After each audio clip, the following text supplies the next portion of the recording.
सर्वमङ्गलमाङ्गल्ये शिवे सर्वार्थसाधिके शरण्ये त्र्यम्बके गौरी నారాయణీ నమోస్తుతే. నమస్కారం.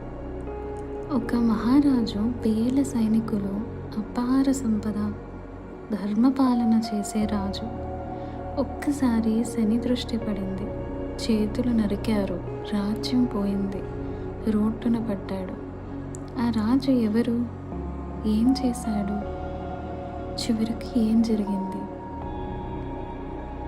ఇది సప్త శనివార వ్రతం 2వ శనివారం కథ. విక్రమాదిత్యుడు ఉజ్జయిని మహారాజు. మహాధర్మాత్ముడు, సత్యవాది, ప్రజను కన్న బిడ్డల్లా చేసుకునేవాడు. ఒక్కసారి నవగ్రహాలు తమ మహిమలు చర్చించుకుంటున్నాయి. నేనే గొప్పవాడు